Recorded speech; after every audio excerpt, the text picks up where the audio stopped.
Okay, welcome and to this session on computational tools in materials technology. My name is Guru Rajan. I'm from the Department of Metallurgical Engineering and Material Science at Indian Institute of Technology, Bombay. The teaching assistant for this course is Shobhan Ray, and both of us have put together some material we will go through, and there will be small tutorials and assignments towards the end of the course. So this is the preliminary section. In this section, I'm going to give a short introduction to computational methods that we will be using. And before we actually go do any computational calculations, we also have to know about how numerical computation is done and what are the types of errors that occurs in this sort of computation. So we will discuss that first. So in this module, we are going to use computers for solving problems, and the problems are of interest to material scientists and engineers. So that is how this has been put together. But the methods that we use for solving these problems, they are well known and they are discussed in many engineering mathematics courses under the topic of numerical methods. So the methods themselves are very well known, but we will choose problems that are of specific interest to material science and engineering. Okay. So the problems are chosen, and they are chosen for illustration of these methods, and they are chosen for material science and engineering. Okay, so it's a pity that we don't have access to computers in this course. Ideally, when I teach this course here at IIT Bombay, every student gets a computer in which they sit, and then when we do the discussion of the method or problems, the students are asked to solve by themselves. So on the computer they try to solve it themselves, and we run lots of hands-on tutorial sessions like that. So it's really not a lecture-based course, and it is done more in the tutorial fashion, and so they are best learnt if you can use a computer and program the algorithms in the computer and do it by yourself. One more advantage is there in using computers because we have programs which will help us plot and graphically represent the results. Okay. And such graphical representation helps us understand the problems, understand the solution methodology, understand the way in which the solution is obtained, understand the structure of these methods or algorithms, and so on and so forth. So it's really useful to do all these things using a computer. But unfortunately in this course we don't have access to a computer throughout these sessions. So instead what we are going to do is that we will try to do as many of these computations whichever is possible to do using a small calculator or a small scientific calculator with which you can do. So that is what we will try. So some of the methods I have chosen and some of the problems I have chosen in such a way that they are ideal for doing by hand. Okay, so once you understand, there is also enough material about these methodologies, some of which has been uploaded by me as part of an NPTEL course. So I will send a link towards the end of this course. So you can actually go take a look at those scripts, and you can try to use them on your computers and try to have a better understanding of the methods, as well as solving problems which are really complicated, which require a computer for you to solve the problems. Okay. So we will do that towards the end of this course. Okay. So so the supplementary material uses a program called the GNU Octave. GNU Octave is open source replacement for MATLAB. So MATLAB is a commercial software, so sometimes you have to pay to have access to MATLAB, but Octave is free, and you can download and load Octave both on Linux machines and Windows machines. So it helps you to have Octave, and it's free, so you can download, and then you can use the scripts that that we have written to play with, and then you can also try to solve your own problems and improve on them, and so on and so forth. Okay. The best thing that I like about GNU Octave is that there is lots of graphic visualization, and many a times the visualization actually helps us understand the method and the algorithm. So it's really nice to have such graphical interface when we are doing the computation. Okay. So first thing that we need to know is that when we are doing computation, we are using the computer to do calculations. These are different from the calculations that we would do using pen and paper. So pen and paper calculations are very accurate. Okay, there is no approximation that is involved. On the other hand, in computers, because they use only a limited number of binary digits to store numbers, the representation of numbers itself is approximate.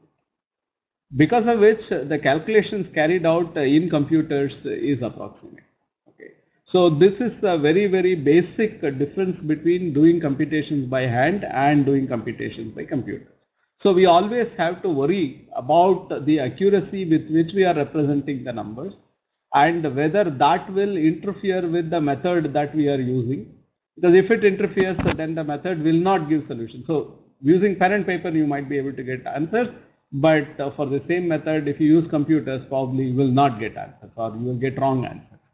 So this is a concern. That is why before we start any numerical method or any numerical algorithm in these kind of courses, we first talk about what are the types of errors and how they affect and how to calculate and so on and so forth before we actually start doing the computations.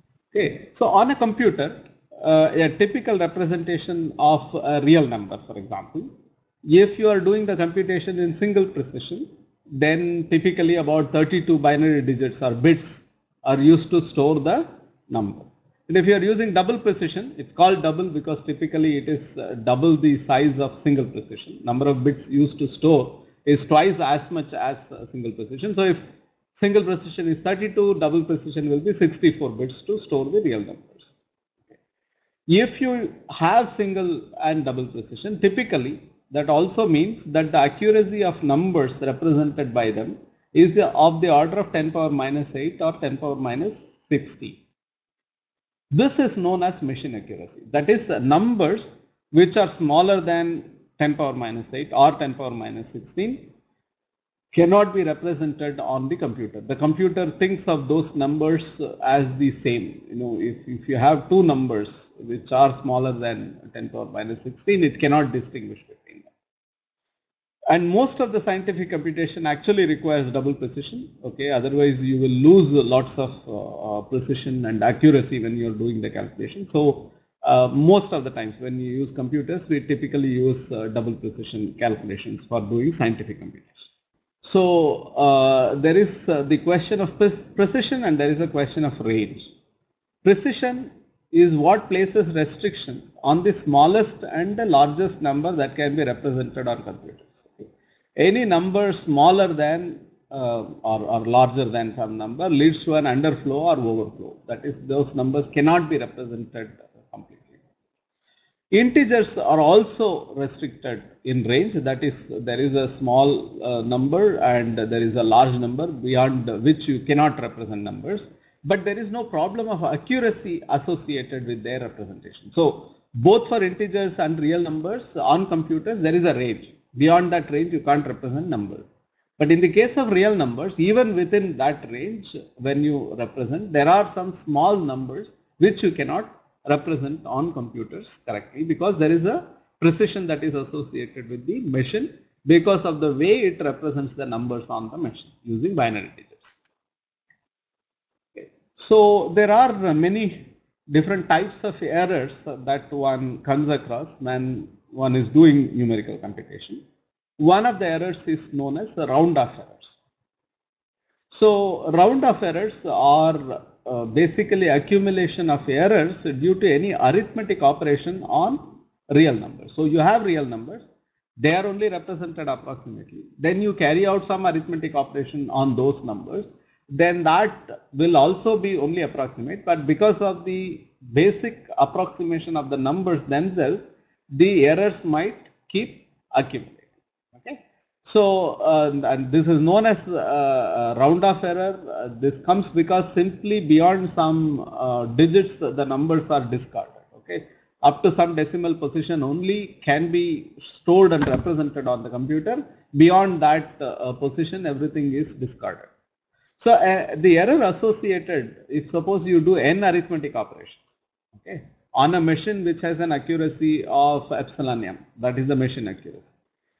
Typically, you would assume that this rounding of error, if it is random, for example, then it is square root n times epsilon m. That is the total error that you would accumulate if you do n computations.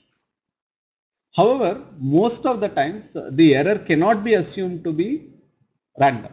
The methodology that you use, the algorithm that you use, or the calculations that you do, they bring their own regularities, and that means the error is going to grow in a very ordered fashion. I mean, it's not random. Random errors means sometimes they might cancel out each other. Some error might be positive, some error might be negative, so they will cancel out each other. But that kind of cancellation does not happen in many of the algorithms. Okay. So the error, if you do n computations on a machine with accuracy epsilon m, the error goes as n times epsilon.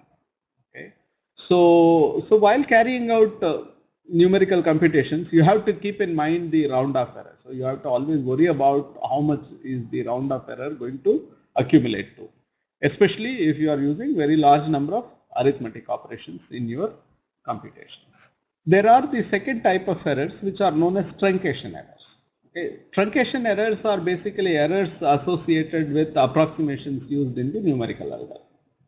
For example, if you want to calculate sin x, then you can calculate it to different accuracies by summing in a series. So the series goes as x minus x cube by 3 factorial plus x power 5 by 5 factorial minus x 7 by 7 factorial and so on. So what we do is that if you want to calculate sin x for a particular x, then we decide up to what order in this series we will sum. So depending on where you stop the summation, you will get errors. So these are known as truncation errors because you are truncating the series beyond some point. So the errors associated with such truncation is known as truncation error. And so truncation errors are there everywhere. Even if I do with pen and paper, because I am going to truncate at some point, I will get truncation errors. Okay. So in most of the numerical methods, the algorithms are devised in such a way that they will minimize the truncation errors as much as possible. So if with the same number of computations, you can get a better accuracy or a lesser truncation error. That is what you will try to do. So this is how we actually develop numerical methods and improve them. But these are, so there is round off error that is specific to computers, the way numbers are stored in them.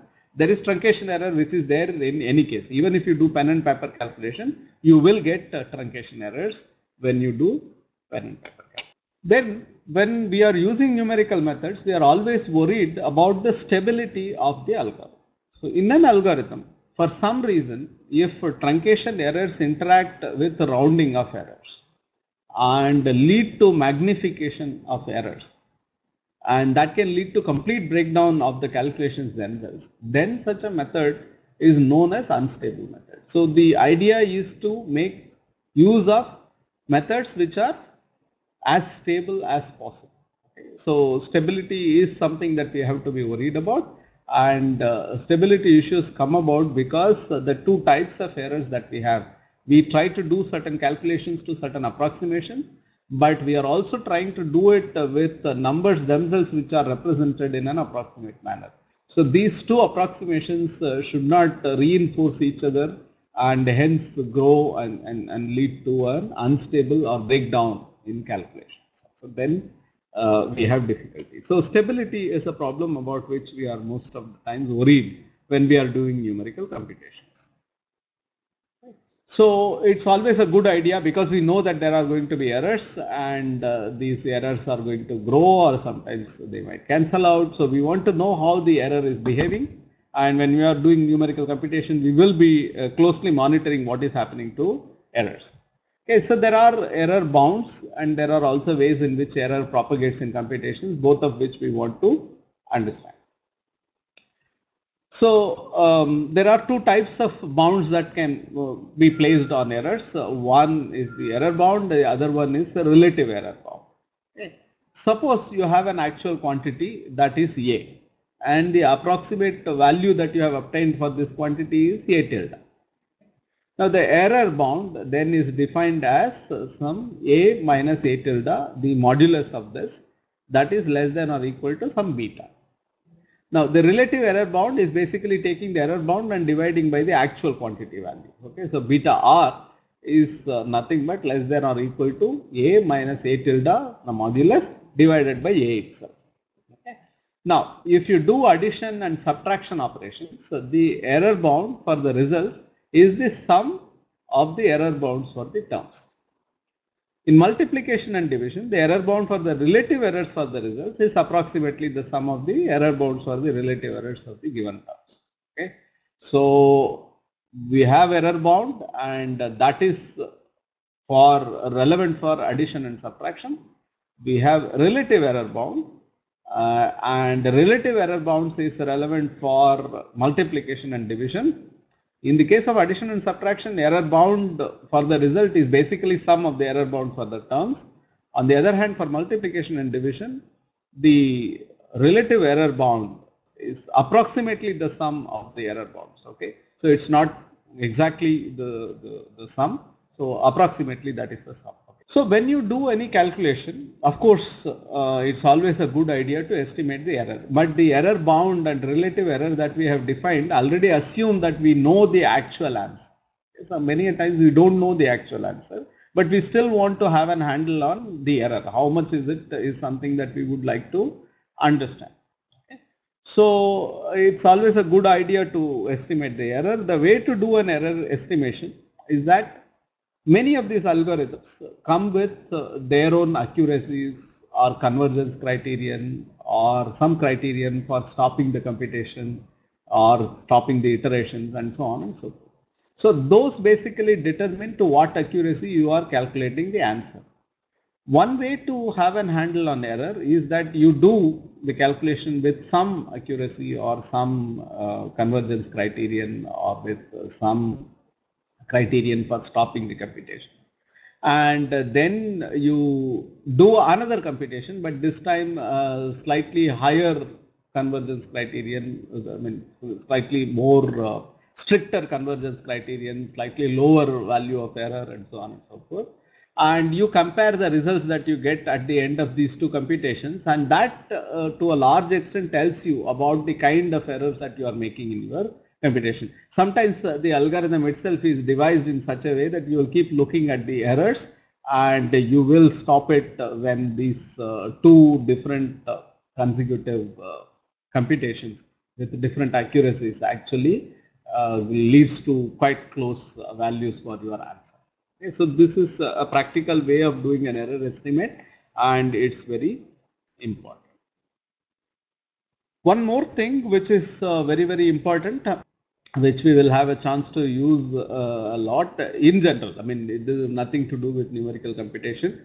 If you are an engineer, probably it is something that you should know, which is the Taylor series expansion. Okay? And Taylor series expansion is used extensively. And some of the very important numerical algorithms use Taylor series as a starting point. So just to recall, if you have f, which is a function of some x, then f of x plus or minus h is basically given by doing an expansion, and that is f at the point x itself plus or minus the h, that is the point at which you are trying to compute the function value, which is away from x, times the slope of the f of x curve, so f prime of x, plus the higher order correction. So the first is the slope correction, second one is the kind of acceleration or curvature kind of correction, third one is the aberration kind of correction. So it's h squared by 2 factorial f double prime of x plus or minus h cube by 3 factorial f triple prime of x, and so on and so forth. Okay, where the prime actually differentiates, denotes differentiation with respect to x for that point. So the f prime is dou f by dou x, f double prime is d squared f by dx squared, and so on and so forth. So Taylor series expansion is also something we will have a chance to use some of this later in our computations today. So it's just to remind you that I'm assuming that you have seen Taylor series expansion and you are comfortable with it. This is just to remind you. So this brings us towards the end of the preliminaries as far as numerical computations are concerned. And before we end, I want you to do a small computation for me. And it's a very, very trivial computation. We have a quadratic equation, x squared minus 100.001x plus 0.1 is equal to 0. Okay, so this is the equation. You know that the roots for this equation can be estimated using the formula x is equal to 1 by 2a, and that multiplies minus b plus or minus square root of b squared minus 4ac. So this is one way of calculating the answer. There is also another way of finding out the roots. So the first one is use the formula for one of the roots, that is x1 is 1 by 2a multiplying minus b plus square root of b squared minus 4ac. For the second root, instead of subtracting the square root of b squared minus 4ac from minus b, what we do is that we use the properties of these roots because the x2 should be x1, x2 should be equal to c by a. So where x1, x2 are the two roots. So you can calculate x2 by just knowing the c value, a value and the first root value. So x2 is c by ax1. So this is the way of calculating two roots. These two methods are acceptable and are the same at some level. They are not different. But if you do computation on a calculator, then there is an interesting difference from the values that you obtain using these two methodologies. Especially if you can make your calculator do computation, say only up to some accuracy, say 4 or 6 decimal points. Up to that accuracy, if you try to do calculation, then you will find something interesting. So I would like you to do these two computations using a calculator, if possible only by keeping the accuracy to 10 power minus 6 or so, and I want you to tell me the answer. Okay. So then we will have a discussion on the numbers that you find before we proceed to the next. Okay. So did you find the answer? Can you give it to me? So you can give it to me in chat mode or 100 and 0.001. Okay, I see one answer, 100 and 0.001. That is the right answer, but do you get the same number 100 and 0.001 using both the methods, or do you get different using the two different methods? Got same values? Okay. So I have my TA here, Shobhan. Did you get same method, same values using both the methods? Yes. Okay. So Shobhan says that he also got the same numbers using both the methods, but if you so your calculator must be doing to a higher accuracy the computations. But for example, when I did this computation on my computer, where I can look at much higher accuracy. So the computer gives me numbers. For example, it doesn't give me 0.001 for the second root. It gives me 0.000999999, etc. So it goes up to some 15, 16 digits like that. And then there is some 7 or 8.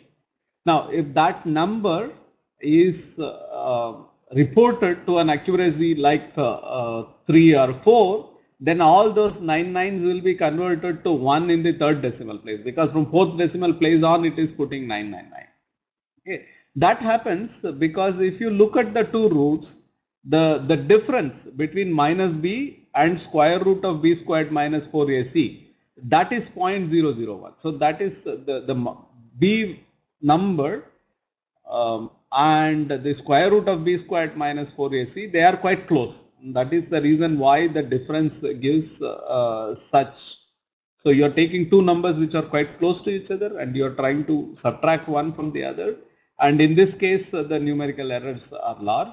On the other hand, when you use the other formula, x2 is c by ax1, there is no such problem, so you get the same number. Okay, so it's good that you got both the same numbers, but sometimes on computers you might not get the same numbers, and that time the accuracy becomes an important problem.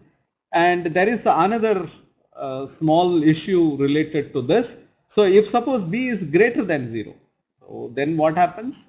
Then you need to calculate x2 using the formula, that is 1 by 2a minus b minus square root of b squared minus 4ac, and then the x1 has to be obtained using the second formula, c by a, x2 is x1. Okay, so it depends on which are the two numbers which are close to each other.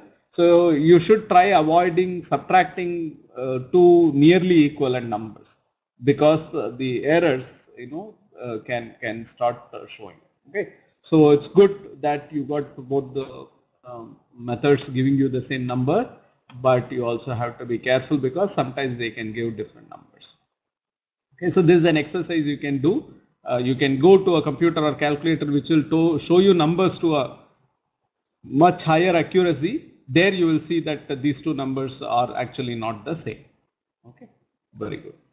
So now that we have done this, let us go to an actual numerical method. Okay, so this is known as fitting. So we will discuss in this set of modules the fitting. Okay, so what is fitting? Okay, suppose you have done some experiments. Using the experiments, you identify the change in some quantity y as a function of some parameter x. For example, you might be putting some strain and you might be measuring stress in your material. So the stress strain data then you have, and that is the data that you have obtained through experiments. Okay. Fitting is a method by which we generate an expression which connects the x to y. So how does y depend on x? That expression, if we obtained, that is known as fitting. There is also interpolation and extrapolation. So that these are also the process of finding y value for a given x value, but there is no experimental data for that particular x. So you need to take nearby x values and find out what the corresponding y values are, and using them as an indicator for some x value in between. For example, if you try to calculate what is the y value, that is known as interpolation. Sometimes you might have some x value and you might be going outside of the range of those x values to calculate for some x value which lies outside the range what the y value is, then that is known as extrapolation. So these are done typically, fitting and interpolation and extrapolation. All three are done to know the y values for some x value for which you have not done the experiment. You have some experimental data, then there are gaps in the experimental data. In those regions, if you want to get the relationship, then sometimes you can fit and then use the fitted expression to calculate. Sometimes you can just use the nearby values and try to do an interpolation or extrapolation. Now, why is this important? So in material science, there is one important law which is known as Vegard's law. Okay, this Vegard's law tells about the change in lattice parameter with composition. Okay. Specifically, Vegard's law says that with composition, the lattice parameter changes linearly in an alloy, or in a, if you take A type of atoms and if you take B type of atoms. Suppose you have pure A, it will have some lattice parameter, and if you start replacing some of the A atoms by B atoms corresponding to the composition, how much you are replacing, correspondingly the lattice parameter for the alloy AB will now increase or decrease. It depends on whether the B lattice parameter is going to be lower or higher than A lattice parameter. Okay, so this is a typical behavior. This typically happens for very small ranges of composition, but in some systems this can happen throughout the range. If uniformly the atoms of one type are replaced by another, and if it is a nicely behaved system, such uniform replacement is possible, then you will see Vegard's law is being obeyed throughout the entire composition range. That is from pure A to pure B, the lattice parameter just is a straight line with composition. So it is possible, and here is data for the silicon germanium system. Okay, so on the right hand side we have the mole percent of silicon. So that is starting from 100%, that means that is pure silicon, to 0%, that is pure germanium. Okay, the lattice parameter of pure silicon is 5.434 angstroms, and lattice parameter of pure germanium is 5.657 angstroms.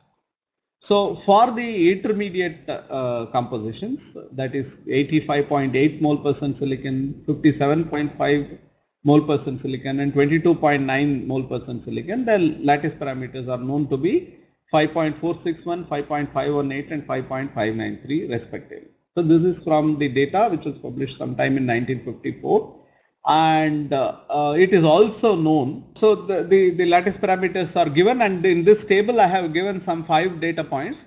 Actually in my NPTEL tutorial notes I have given the complete data range, so there is more data, but for our purposes when we are doing computations, let us stick to these 5 numbers. Okay, so this is the data with mole percent, varying mole percent of silicon, how the lattice parameter changes. This is the experimental data, and it is known that in the silicon germanium system Weygard's law is obeyed, that is the composition and lattice parameter have a linear relationship. You keep on increasing composition, the lattice parameter will keep on increasing in mole percent of silicon, some 100% silicon to 0% silicon, that is in germanium. If you increase, the lattice parameter increases because germanium has the higher lattice parameter. So this is known. So suppose you want to find out the value of lattice parameter, let's say 50 mole percent silicon. Okay, so we know that the lattice parameter changes linearly. So we know what is the lattice parameter for 22.9 and 57.5 mole percent silicon. So we can use these 2 points. So you have x1 corresponding y1 value, you have x2 corresponding y2 value. So you can sort of have a linear interpolation, put a linear line between these 2 points, and using that you can calculate the lattice parameter for any x that lies in between these 2 values. So it is possible to do. And how do we do that? So this is the first thing that we are going to do. So first exercise is to show that the formula for a line that passes through the points x1, y1 and x2, y2 is as given. It is y equal to y2 minus y1 by x2 minus x1 times x plus y1 x2 minus y2 x1 by x2 minus x1. Okay.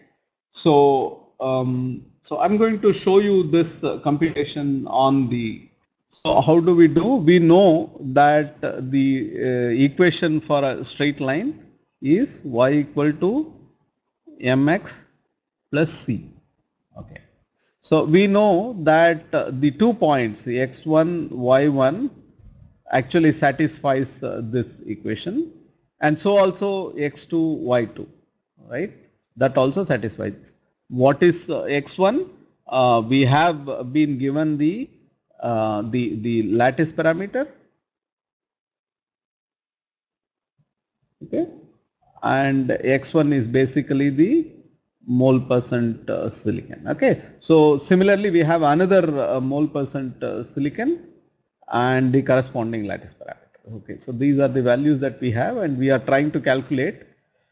So this x1 y1 satisfies this equation. So that means y1 equal to m x1 plus c. Okay. So this also satisfies. That means y2 equal to m x2 plus c. Okay. So then we have 2 unknowns. One is m, the other one is c. Right. So if we can identify what is m and what is c, then we can have the straight line expression. So then for any x value that is given, then we can calculate the y value. So that is what we are trying to do. So let us take these 2 equations and solve for the 2 unknowns. The first one is very simple. So if I subtract y2 minus y1 will be equal to m times x2 minus x1, because the c and c will get cancelled. So m is nothing but y2 minus y1 by x2 minus x1.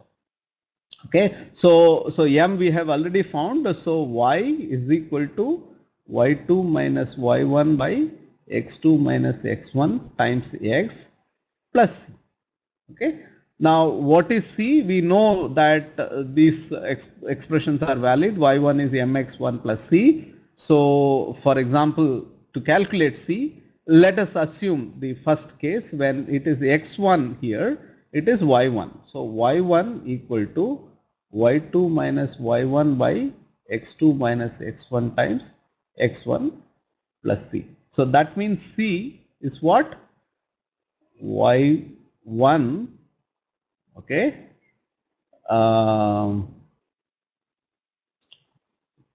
minus y2 minus y1 into x1 by x2 minus x1. Okay, so it becomes y1 x2 minus y1 x1 minus y2 x1. Okay, and then this minus and minus is plus y1 x1 plus y1 x1 divided by x2 minus x1. Okay, so this y1 x1, this y1 x1 is going to cancel. So we have y1 x2 minus y2 x1 divided by x2 minus x1. Okay, so that is what the expression given in the slides. So we have finally identified y to be m to be y2 minus y1 by x2 minus x1, and c will be y1 x2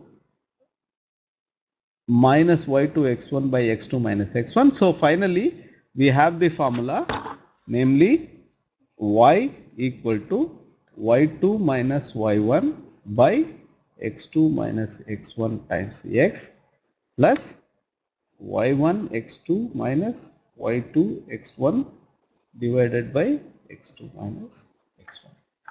Okay, so the data that is given in the slide, you can see that x value x1 is 22.9, x2 is 57.5. Okay. What are the corresponding y values? From the table it is clear that y1 is 5.593. What is y2? That is 5.518. Okay. Now what do we want to calculate? When x is equal to 50, right? Okay. We want to know what is the y. So I want you to substitute these values. So y is equal to 5.518 minus 5.593 divided by 57.5 minus 22.9 times 50 plus 5.593 times 57.5 minus 5.518 times 22.9, this entire thing divided by 57.5 minus 22.9. So can you do this calculation and tell me what the y is? Okay, so what we are trying to do is linear interpolation. We have 2 points x1, y1, x2, y2. Using that, we tried to find out in y equal to mx plus c what the m and c values are. That's what we derived.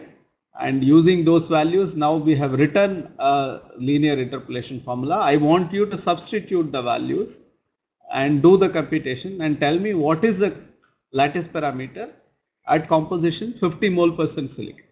Okay. Once you get the numbers, you can tell me through the chat window. You can type in the numbers and we will see what numbers you obtain and if everybody obtains. So obviously, because it's a linear interpolation, the lattice parameter should lie between the y1, y2 values, 5.593 to 5.518. and because we are looking at 50, the value that you should get to should be closer to 5.518. That is for 57.5. Okay, so it will be away from 5.59 and it will be closer to, so that is, if you can approximately, it's one is 5.6, the other one is 5.2 or 5.52, so you will be closer to 5.52. So I have one answer. So I'm going to write down the answers that I'm getting on the screen here. So I have got one answer which is 5.532 5342 577. Okay, this is from PSGCT. I have got one answer. Is there any other answer? Did everybody get this or they get something else? 57 after this. 5.534257.226. Okay, so I've got another number. Okay, yeah, 572254. Okay, I'm getting a number. Somebody is giving 5.516. I'm not sure about this. Somebody is getting 5.5335. Okay, and somebody is giving 5.534257. Okay, so 53427. Okay, so this seems to be the number. Okay, as you can see, I don't know, I mean in these two cases I think the answers have to be checked.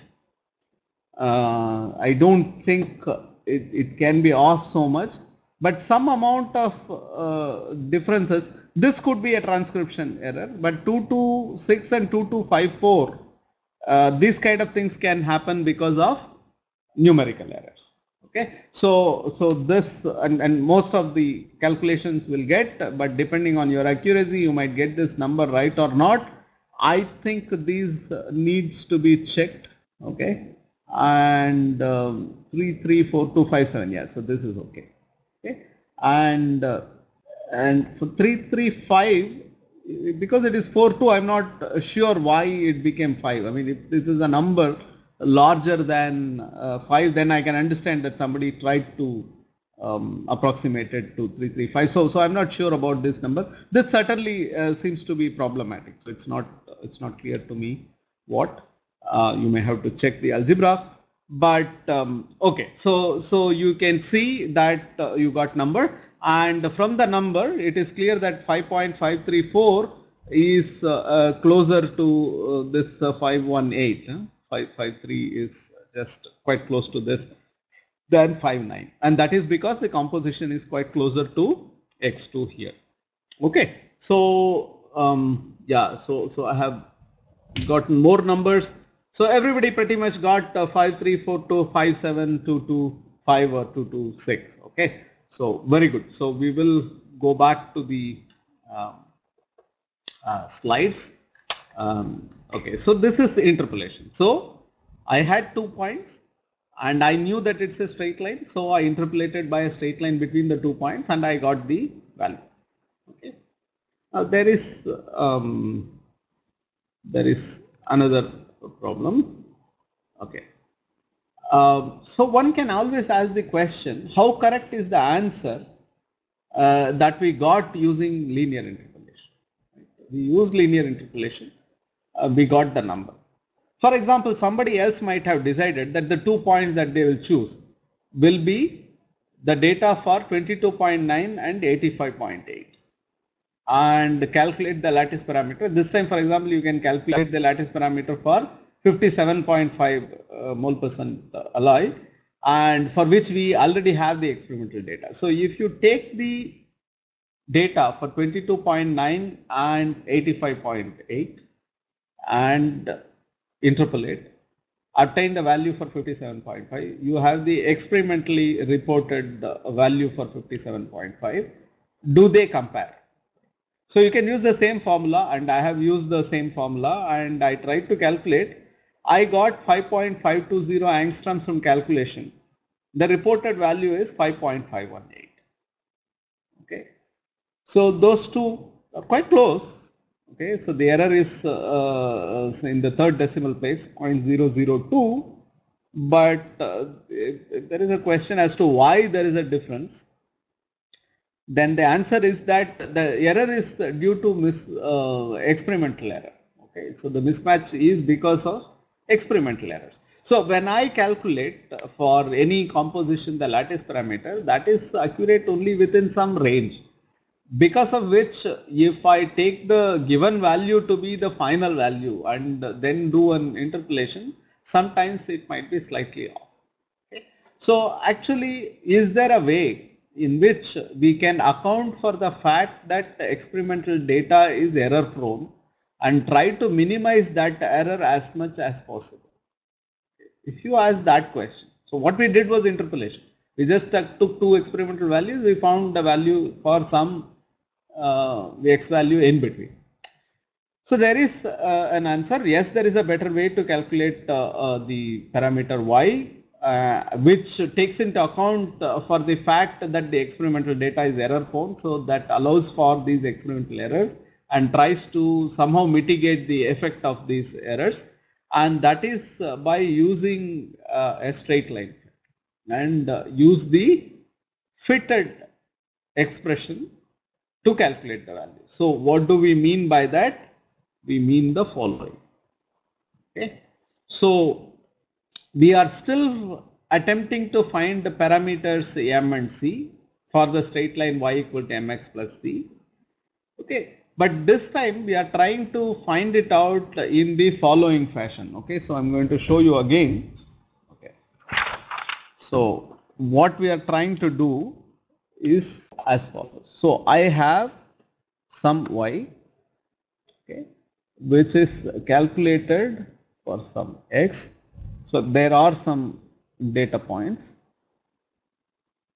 Okay. I know that this data follows a straight line. So there is this is m, and wherever it intercepts, this is c. So this curve is y equal to mx plus c.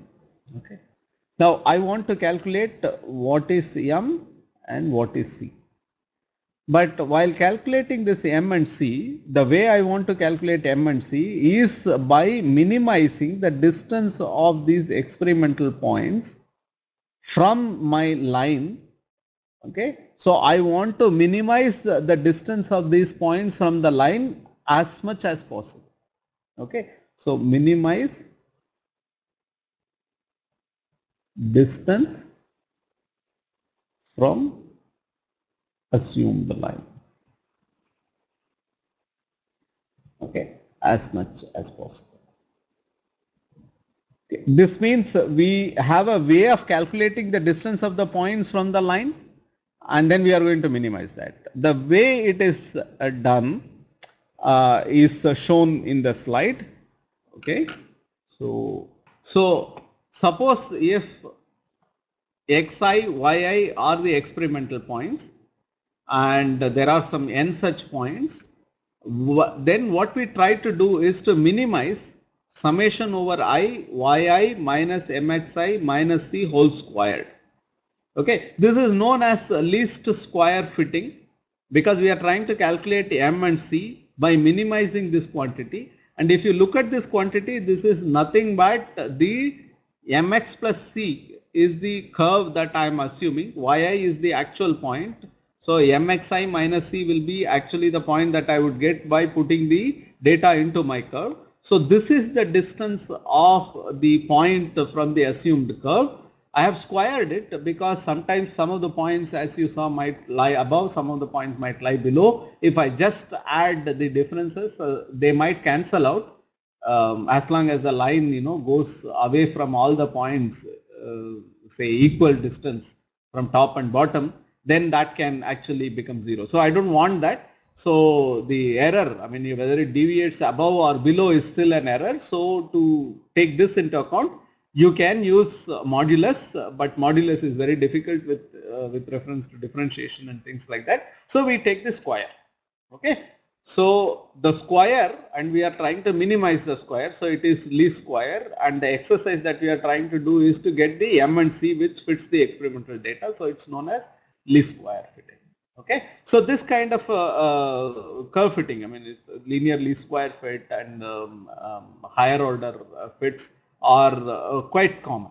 Okay. So it's a linear fit because we are trying to fit it to mx plus c. You can have a quadratic least square fit and any higher order, nth order least square fit. Least square relates to how we are defining the error, and that we are trying to minimize. Fitting is the exercise of getting these coefficients in the expression, and whether the fitting is done for a linear expression, quadratic expression, etc. tells what type of least square fit it is that we are trying to achieve. Okay. So now how this is done, I'm not going to go into the details of the algebra.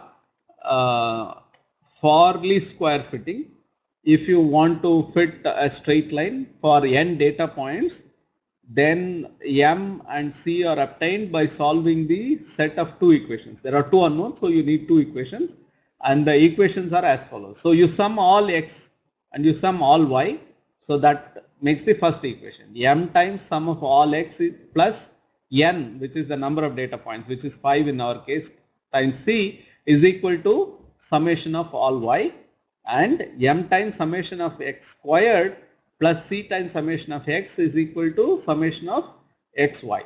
So if you go through a textbook like Kreisig Advanced Engineering Mathematics, you will see that by writing the error and trying to do minimization on them, you can end up with these two equations. Okay. These two equations then fit a straight line in the least square sense by minimizing error in the least square sense, and when you have n data point. Okay. So the next exercise is of course to fit for Vegard's law. Okay, we have the data, and this means we need to calculate some x, some y, some x squared, some xi, yi. Okay, these are calculations which are little bit involved. Of course, you have a calculator, so it should not be very difficult to do, but algebra can take some time for you to do. Okay, so here is what I have ended up by getting by doing those summations. Okay, so the exercise for you now is to actually do this sum x, sum y, sum xi squared, sum xi yi, and get the numbers and confirm that you are getting the numbers which are shown. Okay, so 266.2 is nothing but summation of x, right? And there is 5. 27.66 is summation of y, and 21,192.3 is summation x squared. Okay, 266.2 is anyway summation x, that we know already, and 1457.3185 is basically summation xi yi. Okay, so it is a good exercise for you to check that this is indeed so. Once you have confirmed that this is indeed so, you have to solve two equations and two unknowns. Okay. So once you solve, you will get M and C. Once you have M and C, you can calculate the lattice parameter for composition x equal to 50. Okay. So this is the next exercise that I want you to do. I want you to, this you can check. The slides will be available for you, so sometime when you can sit down and check. But can you solve these equations, get the M and C values, and using that to calculate the composition for composition 50, what is the lattice parameter? Okay. Can you do that and let me know what the numbers are? You can first tell me what is the M value, you can then tell me what is the C value.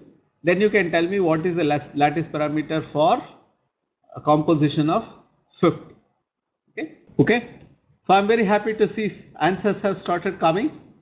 So M is 0.0022 is one answer, and somebody reports M to be minus 0.0022.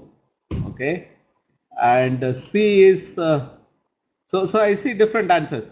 So somebody is giving 5.60 and somebody is giving 5.649849. Okay, so it's interesting. So we'll take more values. So Y value is given 5.5397. Okay, so I get more minus 2.2 e power minus 3 and C as 5.6498. Okay, so somebody gave me, maybe they forgot the sign, but 6048 is not clear.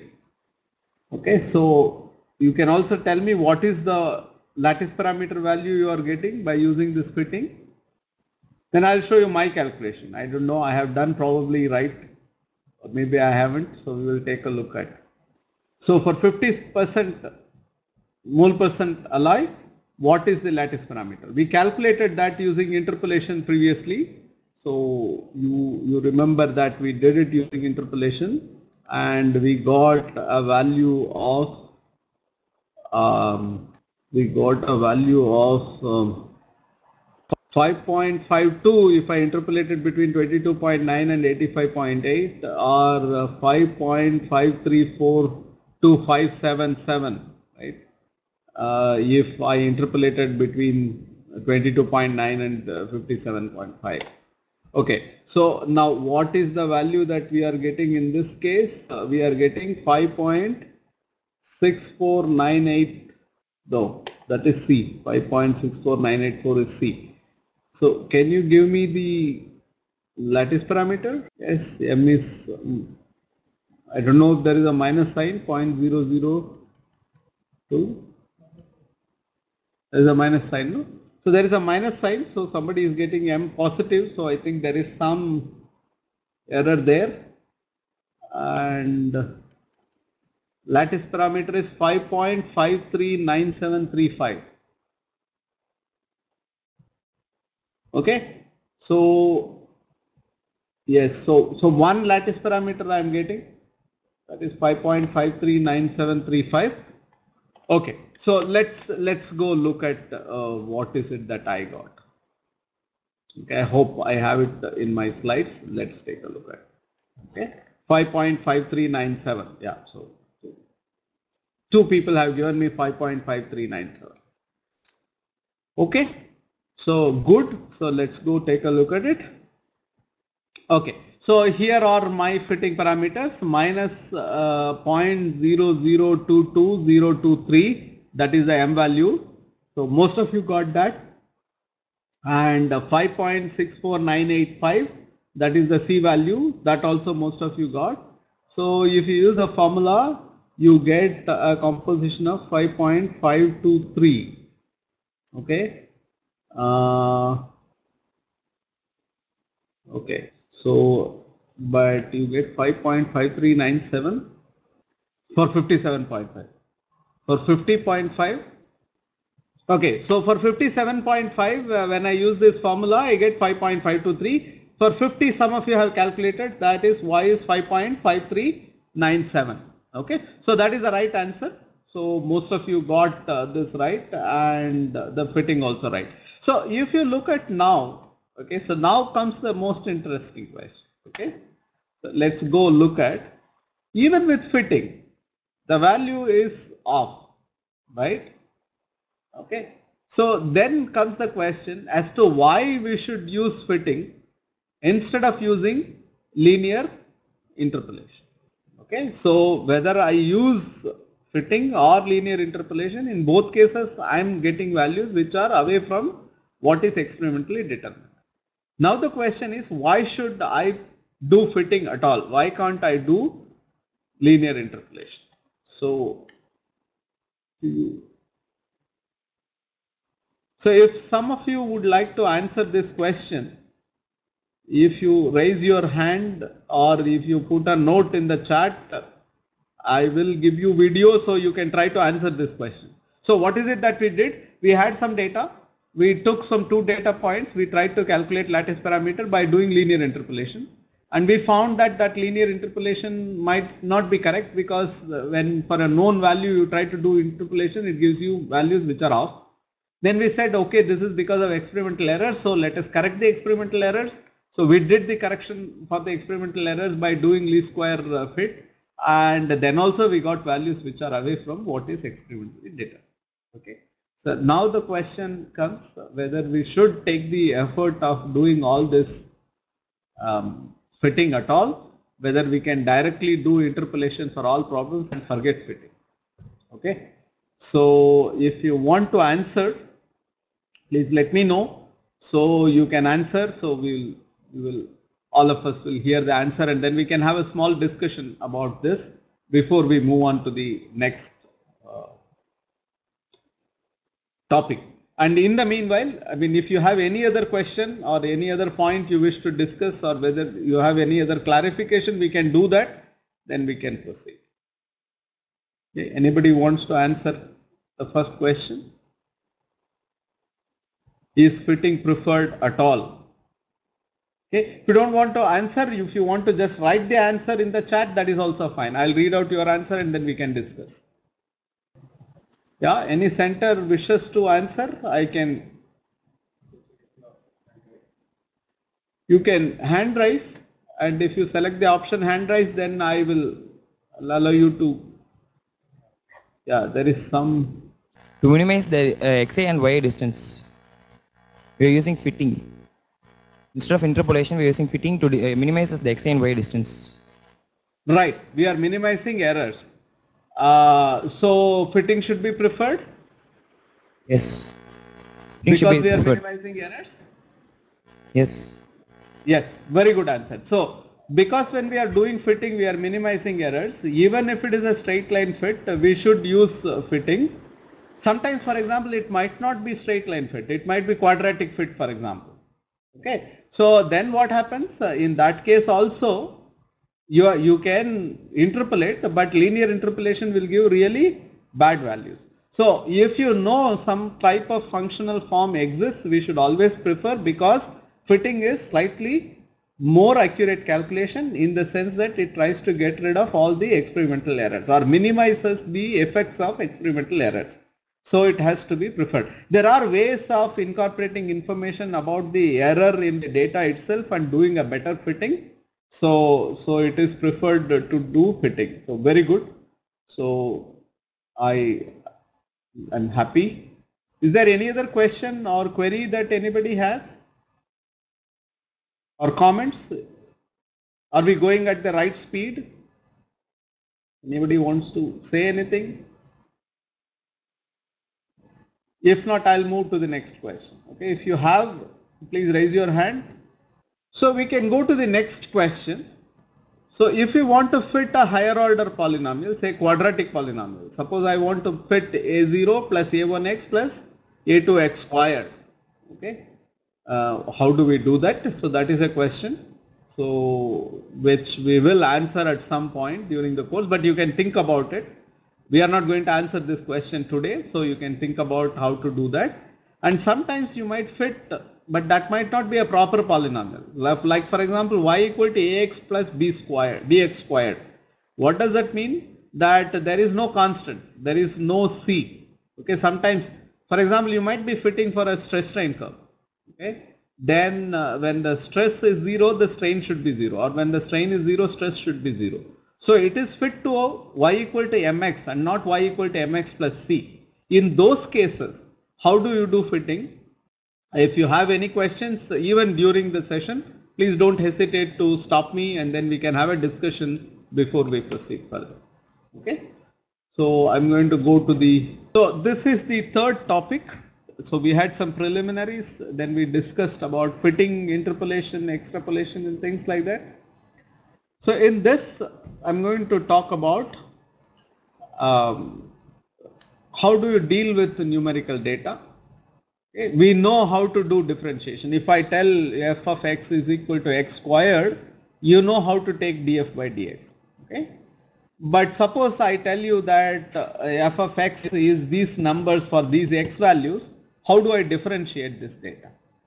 This differentiation is known as numerical differentiation. So you are taking a set of numbers and you are doing differentiation. Similarly, if I tell you that f of x is equal to x squared, integral x squared dx, you know how to calculate. But if suppose I told you that these are the f of x values for these x values, how do you integrate this data? So that is known as numerical integration. So we are going to do these two topics today, and these also form the basis for some of the other algorithms that we will use later, because we don't just integrate functions, we take differential equations, we integrate them to obtain solutions. Okay, so the numerical differentiation ideas will also be used in integrating differential equations. Okay, so it becomes very important. So because of which, and approximating derivatives using differentiation, numerical differentiation is an important topic and is widely used. So we will also discuss that later. So this forms basically the basis for those computations. So we know how to calculate derivative of a function or integrate a given function as long as it's a continuous function. Okay. What we are trying to do is to carry out the same operations on discrete data. Okay. While we do it on discrete data, it is called numerical differentiation and numerical integration. So there are difference formulas, okay, and the first one is known as the forward difference formula, and the forward difference formula actually uses the Taylor series expansion. Okay, so we have seen the Taylor series expansion. So let us take a look at the Taylor series expansion for f of x plus h. Okay, so that had several terms. Okay, it had f of x plus h times f prime of x plus h squared by 2 factorial f double prime of x and so on. So let me stop the computation with the first term. Okay. So what is the error in such termination? That will be of the order of h squared, because that is the kind of term that I have neglected.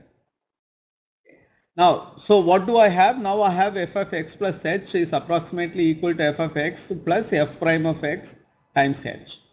So I can take f of x to the left hand side, I can divide by h, then I get an expression for f prime. What is f prime? It is df by dx. So now I have an expression for df by dx, which is in terms of the function values given at points x and x plus h, and the distance between x and x plus h is basically h. So you divide by it, you get the difference formula. This is known as the forward difference formula, and because there is a division by h, the termination error, even though is of the order of h squared, the error in the derivative is of the order of h itself. So because it will be, the h squared term will be divided by another h, so it will lead to an error of the order of h itself. So when h is less than 1, you know, h squared will be much smaller, but h will be of the order of whatever number you have. Okay, so this is known as the forward difference formula. Okay, you can use the Taylor series expansion for f of x minus h and derive what is known as backward difference formula. Okay, so what does the backward difference formula give? So it is exactly like forward difference formula, except that it says f of x minus f of x minus h divided by h is basically f prime. Okay, so that is backward difference formula, and you can take an average of the both, that is combine forward and backward difference formula, and then you get what is known as central difference formula. What does central difference formula tell?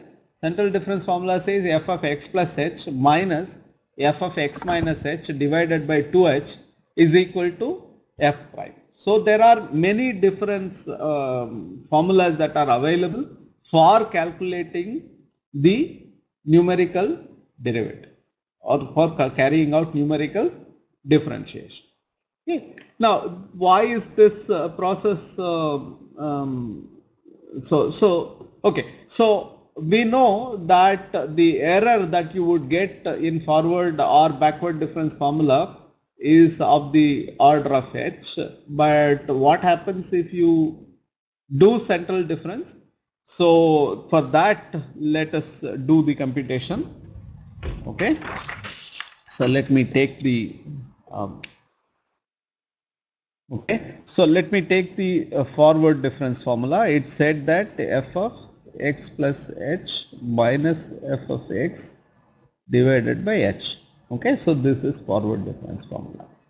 Now backward difference formula said f of x minus f of x minus h divided by h is the backward difference formula.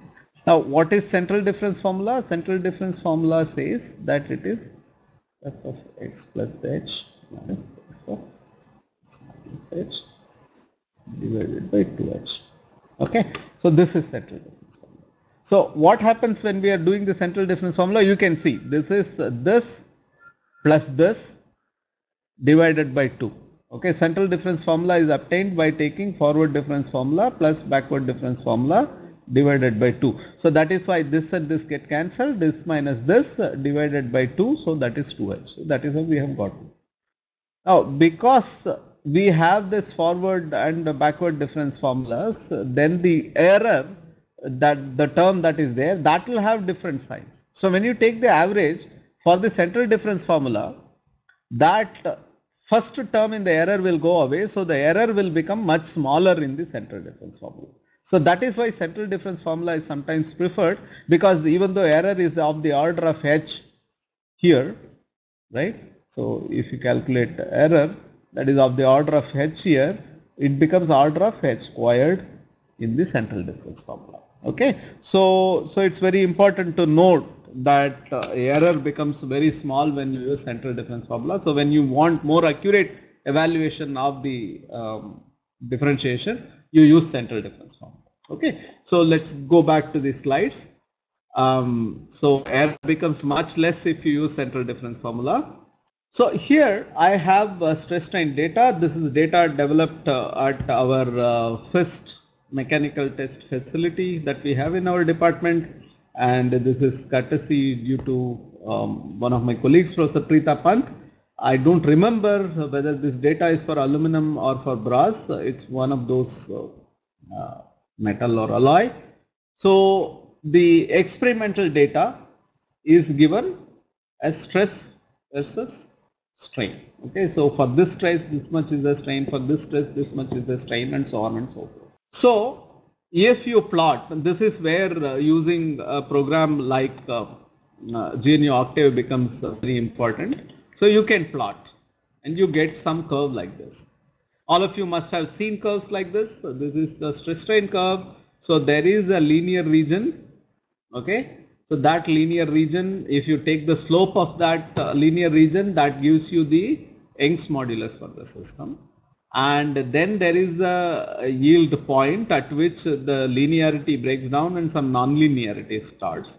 And it's very difficult to find out the yield point. So typically one takes 0.1 or 0.2% proof stress. That is, you go in strain point 2, draw a line which is parallel to this straight line and find out where it cuts this curve, and that is your yield strength. And then there is UTS, and then there is a point up to which so that there is hardening, and then there is failure. So the area under this entire curve is known as toughness, and the area under the linear part of the curve is known as resilience.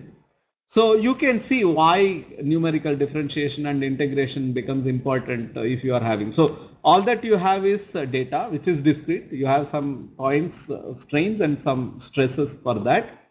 Now you want to get the slope for the linear part, and if you get that, that will tell you what is the Young's modulus of the material. If you integrate the linear part of the curve, because area under the curve is basically integration of this function, then you will get resilience.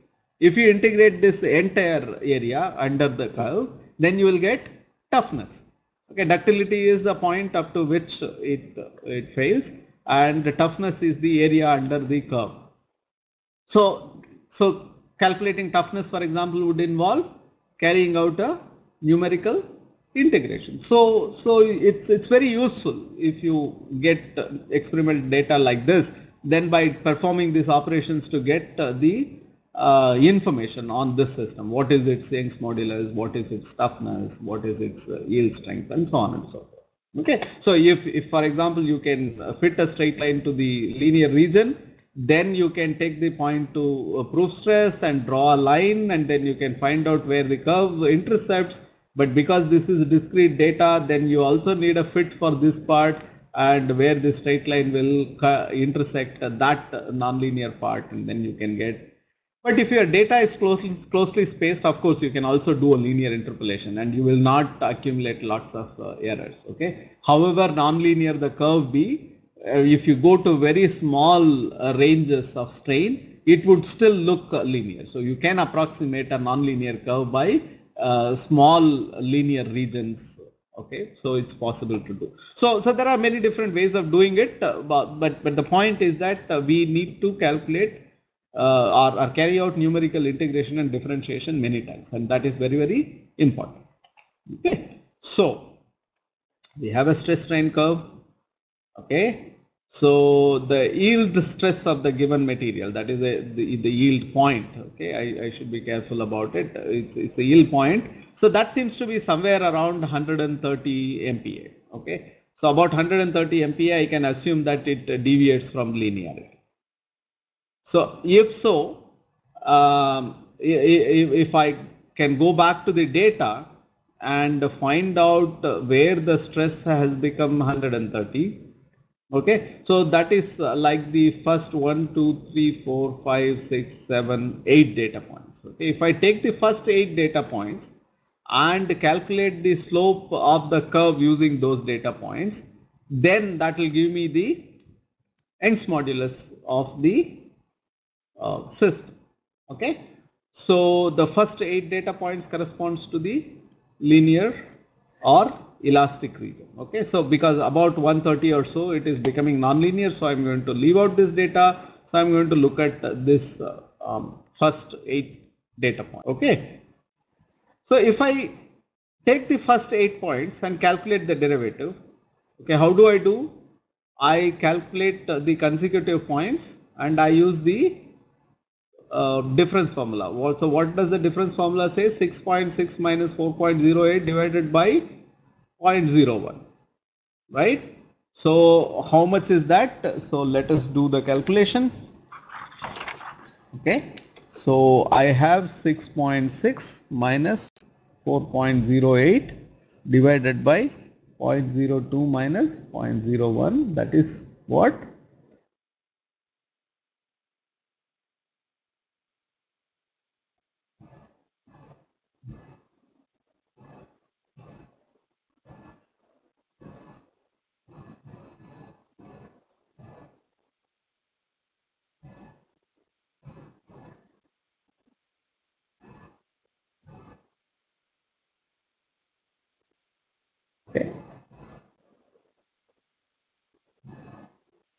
Okay, so I have given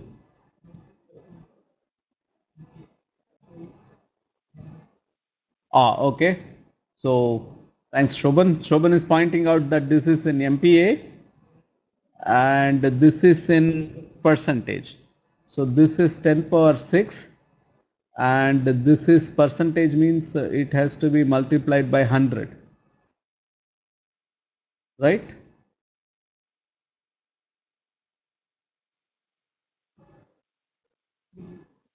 Right, so this will be 10 power 6, that is okay. And so this is 0.02%, that means what? It is 2.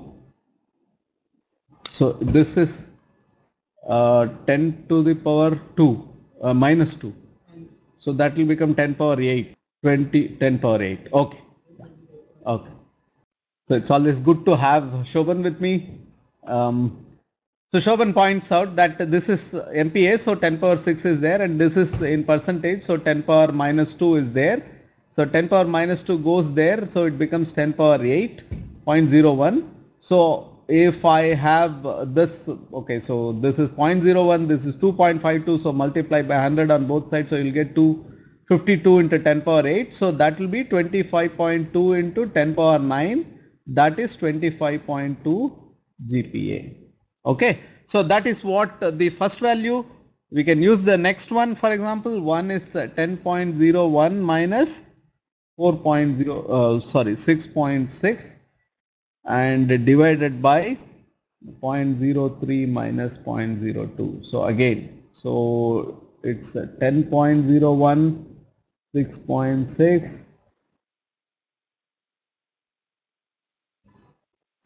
okay, so that will become 34.1 GPa and so on. So you can do this computation. Okay, so let's go back to the table and see. So if I consider the consecutive points, I get the d sigma by d epsilon in GPa.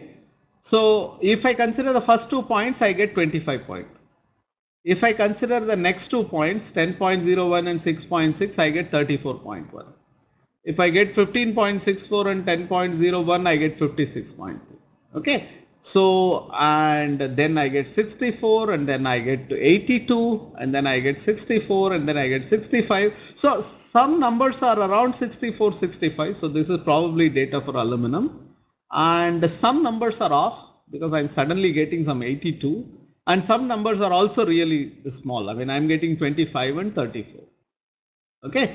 So, if you calculate the elastic moduli by looking at data, okay, the errors in the data will have a huge say in what is the modulus that you are calculating. So in these cases, the way to do the computation is by changing the window that you are using to calculate the modulus, and also sliding that window. Okay, so doing that actually gets rid of lots of numerical errors that you will generate in the process. Okay, so but see, if you look at the figure, it looks nicely linear. Okay, and the modulus is not. That is because in the linear region, okay, you have the entire curve. So you have a very small region which is linear. So in that region it looks linear, but if you go look quite closely, you will see that it is not approximated by straight lines of the same slope. So there is some slight variation, which is what shows up when you calculate the numerical differentiation. Okay. So if suppose you calculate the elastic modulus by taking the first and last point. Okay. So take the last point, take the first point, take the difference, and take this strain difference and calculate the modulus, and in chat let me know what is the modulus that you are getting. Okay, please do this computation. So let me do it. Okay, so please do the computation and tell me what the number is. I am going to do the computation myself, and we will compare the numbers. Okay. It is the same formula. So 111.88 minus 4.08, and the strain goes from 0.18 minus 0.01. Okay. So there is a 10 power 8 that is there because the denominator has percentage and numerator has MPa. So if you do that, there is a 10 power 8. So please remember that. Otherwise, like I was wondering what was happening earlier, you will also have difficulty in finding the right unit. Okay, so that do, and please tell me what is the number that you get. Okay, so okay, 63.411. Yeah. Okay, so Shobhan is also getting 63.411. So you can see that the moment you took a slightly larger range, the number is, and it is quite close to what we listed here, 64, 64, 65, 63. So I think aluminum has the modulus in this range. So this looks like the right number. Okay, 69. Okay, so I'm also hearing the aluminum is 69. Okay, so I understand aluminum is 69. So this data is quite close to that value. Okay, so several people got 63.4 and odd. Okay, so very good. So we calculate, if you calculate first and last point, you get. Okay, so it is also possible to take a sliding window of larger size, say 2 to 3 points. Okay, and of course the data also tells you that maybe the initial adjustments are the reason. So you can sometimes, discard these 3 points. So you will take data somewhere from the middle to the last. You can look at the difference and calculate, or you can take say 4 to 15 and then 6.6 to 22, 10 to 46 and 15 to 72 and 22 to 111 and calculate the modulus. So there are many different ways of doing it, and if you have data which is not well behaved or which is error prone and things like that, so it becomes very sensitive to how you choose the window over which, if it was actually a proper straight line, mathematical straight line, then it doesn't matter whether you take the slope over 4 points or over the entire region. But when you have numerical data which is prone to errors because it is experimental data, then you have to be careful about how you choose the data and how you do the computation. Okay, so that is the point behind this exercise of doing the calculation. Okay, very good. So this is something that you should think about. Okay, you have the data, so you can do this exercise. You can slide up and down and see what happens to the modulus that you calculate. Okay. Very good. So, okay, so there is a small error in this slide. I'm going to correct it. I will correct it later, and I'll ask the corrected version to be posted. So it is resilience and toughness. See, ductility is the point to which plastic deformation takes place before it fails. Toughness is basically the area under the stress strain curve. So, okay, so this is given wrongly both in my notes and in my slides. I will correct it. So, so area under the elastic part is basically the resilience, and area under the stress strain curve is the toughness. Okay, so both these actually require numerical integration. How do we do numerical integration? Okay, so the numerical integration for unevenly spaced data is calculated using the so-called trapezoidal rule. Okay, so if you want to integrate f dx, then it is nothing but sum. Okay, so you have different points I and I plus 1 and etc. So you sum for all I, fi plus fi plus 1 by 2. So that is, you take the function value for the ith point, I plus 1 point, you take the average of it, multiply by the xi plus 1 minus xi. Okay, so if they are evenly spaced, then xi plus 1 minus xi is the same for everything, so that becomes h. Then you can pull that h out, and if you have some n data points, and it becomes just nh. Okay, so this is the difference between evenly spaced data and unevenly spaced data. Most of the experimental data is unevenly spaced, so we have to calculate integration using unevenly spaced data, and this is the formula that tells you how to do integration for unevenly spaced data. There is a wonderful textbook by Gerald and Wheatley called Applied Numerical Analysis. This formula is taken from Gerald and Wheatley, so I strongly recommend. Most of you would have seen Kreyszig, okay, but I also strongly recommend you to take a look at Gerald and Wheatley from your library. If it is not there, you should probably recommend that it be bought in your library. It's a great book to have. And this formula is from Gerald and Wheatley that I have taken. Okay, so now let's go back to the data that we have. Let us calculate resilience. So if I want to calculate resilience, what is the formula? The formula is given in the bottom. It is summation I fi plus fi plus 1 by 2 multiplied by xi plus 1 minus xi. Okay, so this is xi plus 1, this is xi, and this is fi plus 1, this is fi. So you keep doing that for every point, and then you sum them all up, you get resilience. Okay, so I want you to now calculate the resilience by doing the numerical integration. Okay, that is the first step. Can you please do and tell me the number? Okay, so this is 1, 2, 3, 4, 5, 6, 7. 7 additions, 7 subtractions, 7 multiplications, and the resultant number, all of them have to be added. So there are another 7 additions. Okay, so that is the number of operations. So it's slightly involved. It might take a couple of minutes, but I want you to do. And then some of you might know that if you know the linear region, so that is described as sigma equal to Young's modulus times epsilon, the strain, there is an analytical formula which involves the total elastic strain and the Young's modulus, and we have already calculated the Young's modulus to be 63 or something for this system.